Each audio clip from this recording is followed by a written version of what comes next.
Эфир нашего телеканала продолжаем выпуском новостей. И коротко о главном к этому часу. Пожар оставил жителей одного из сел в Абыйском районе без хлеба. Пекарня загорелась на всей площади. Новый мусорный полигон построят на 27-м километре Вилюйского тракта в столице. Снежный ангел украсил район Борисовки-2 в Якутске. Жителей порадовал корреспондент нашего телеканала. На автодороге Колыма столкнулись два КАМАЗа. Водитель одного из них погиб. ДТП произошло накануне днем. По предварительной информации, 20-летний водитель, управляя автомашиной КАМАЗ с полуприцепом, груженным металлом, не убедившись в безопасности маневра, выехал, обгоняя бурильно-крановую машину БКМ-2012. Он совершил столкновение с другим КАМАЗом с прицепом, в котором перевозился легковой автомобиль. В результате 50-летний водитель второго КАМАЗа получил травмы, несовместимые с жизнью, и скончался на месте аварии до приезда скорой помощи. Пассажир в результате ДТП получил перелом ребра. У водителя первой автомашины ушибы и травма руки. В момент аварии он был трезв. Находившийся с ним в салоне 16-летний родственник не пострадал. Проверка продолжается. Другое ЧП произошло в Абыйском районе, в селе Куберганя. Загорелась хлебопекарня. Причина устанавливается. На момент прибытия пожарного подразделения строение полыхало по всей площади. В результате огнем повреждена пекарня на площади 50 квадратных метров. Тушили силами 7 человек личного состава добровольной пожарной бригады и одной единицы техники.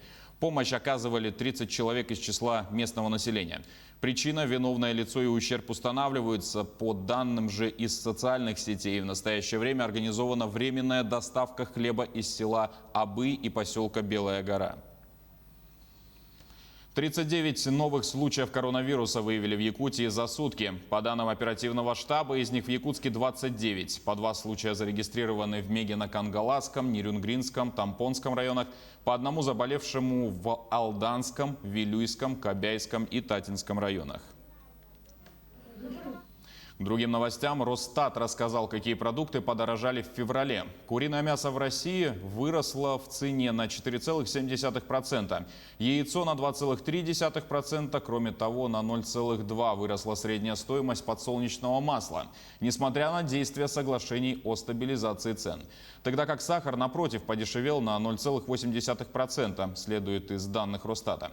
Союз птицеводов спрогнозировал снижение цен на яйцо в апреле. Также выросли цены на фрукты и овощи, маргарин, куриные окорочка, отечественную икру, лососевых рыб, макаронные изделия, мороженую рыбу и мороженые кальмары.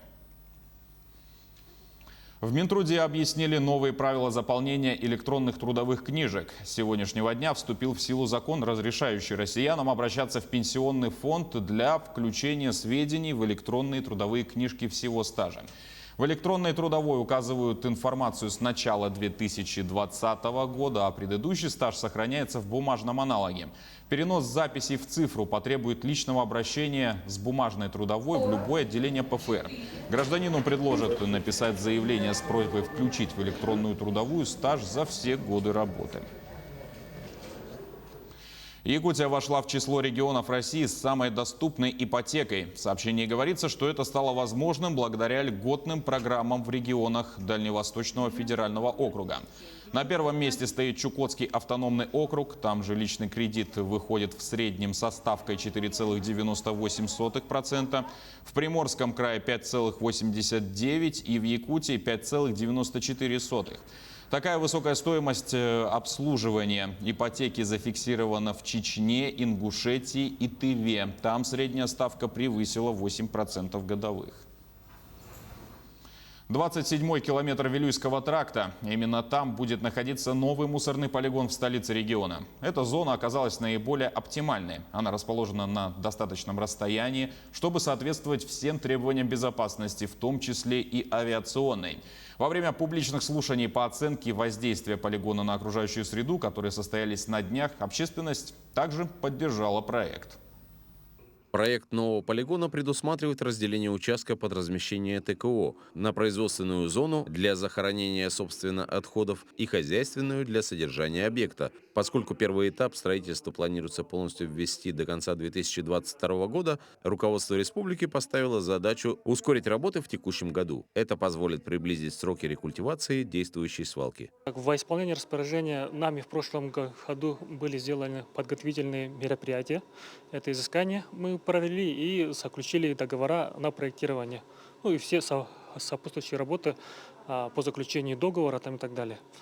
Новый полигон будет построен согласно со всеми современными требованиями. Будет оснащен радиометрическим контролем, дренажной системой, противопожарными резервуарами и даже насосной станцией. К тому же предусмотрены защитные меры, чтобы не допустить таяния грунтов.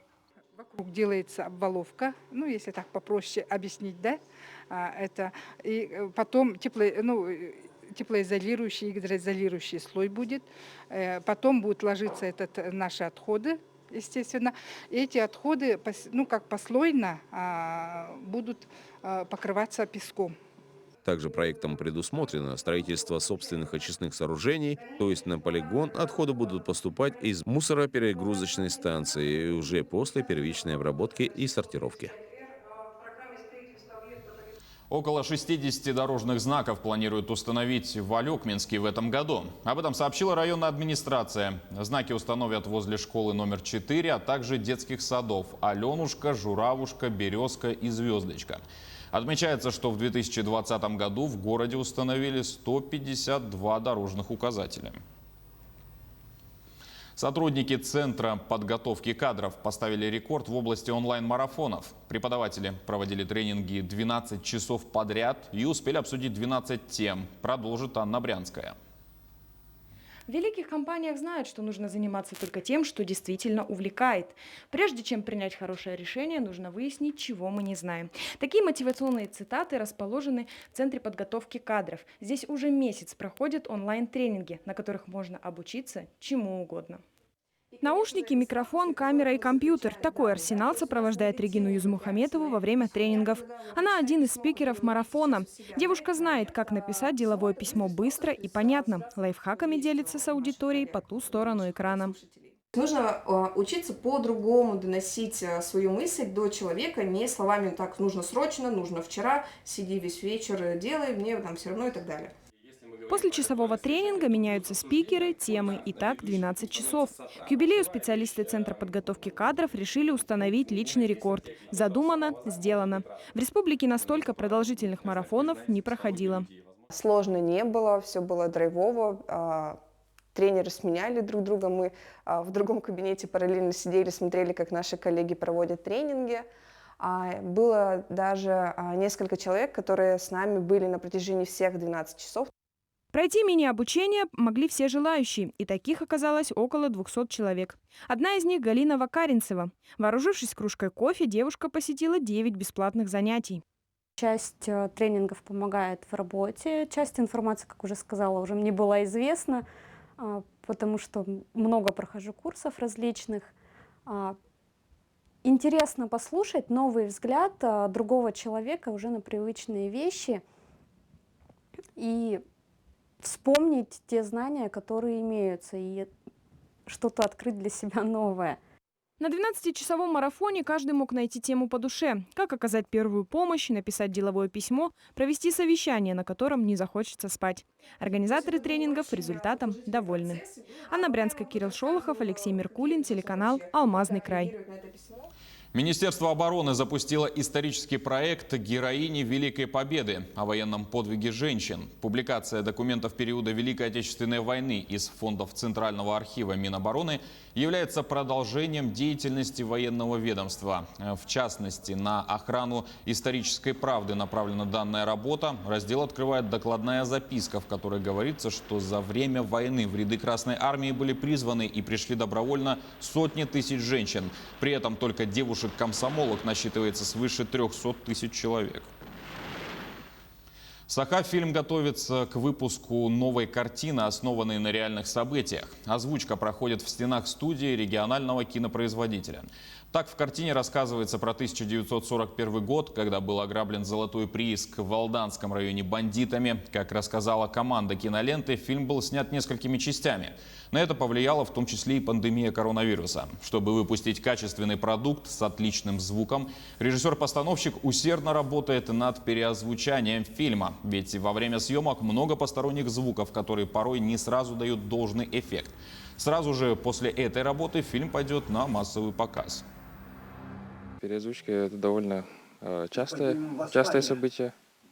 Бывает, часть оставляют и записанного на съемках, а часть уже переозвучивают. В зависимости, как ситуация. У нас довольно много людей было прямо на площади, очень много транспорта, и поэтому что у нас все, скажем так, грязные в кавычках, поэтому лучше переозвучить. В Саха-академическом театре имени Аюнского состоялась премьера моноспектакля «Воспоминания. 5 сияющих звезд». Он посвящен жизни и творчеству выпускниц 1955 года Первой якутской национальной студии. Необычный моноспектакль исполнила заслуженная артистка республики Софья Сергучева-Баранова, которая в свое время тесно дружила и работала с легендарными актрисами театра.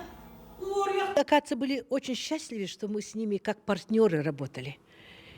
И мы как у них учились, всему мастерству, опыта набирались, смотря как они себя ведут в жизни, на сцене, как они работали, как они трудились, какие трудяги были, и как люди, какие прекрасные люди.